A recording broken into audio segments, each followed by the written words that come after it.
ایده بسیار کم باقی بمانیم. یک ایده کم اما در هدف، در راه استوار، باور کنید به مراتب بهتر است از آن یک گروه کلانه که در بین خود اختلاف دارند، در بین خود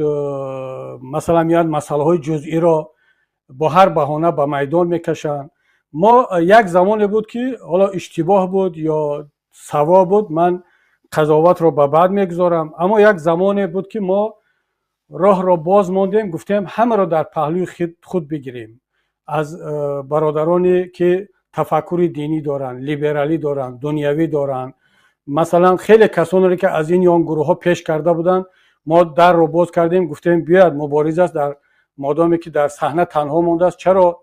یک اشتباهی در یک جای دیگر کرده است بیرونش کردن، شاید در اینجا نکند این اشتباه را.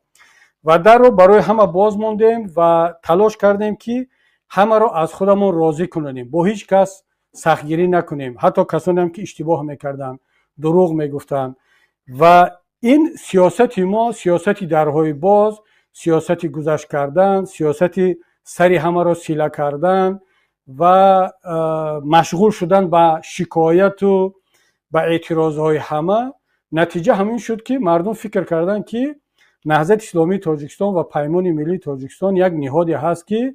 فقط در اون توسط شکایت و اعتراض و پرابلم تراشیدن میشود به هدف رسید، به یک جایگاه رسید، نه توسط خدمت کردن، نه توسط پایبند بودن به اهداف و به نظامنامه و ادامه راه.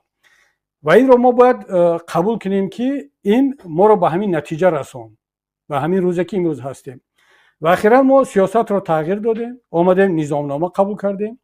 این اصلاحات رو راه اندازی کردیم و پیوسته به این اصلاحات قدم به قدم رفته ایستادیم.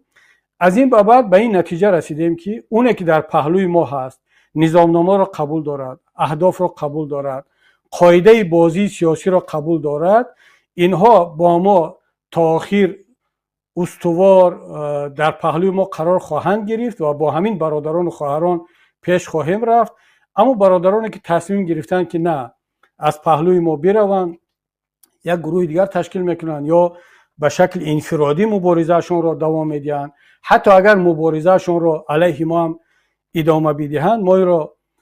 با تأسف قبول میکنیم، ولی بدانند که به هیچ وجه مشغول مبارزه با اینها نخواهیم شد، به هیچ وجه. برای چی؟ برای آنکه نیروی ما محدود است، ما اونقدر نیرو و وقت نداریم که هم در سنگر مبارزه علیه دیکتاتور و برای ملت و برای زندانی ها مبارزه بریم،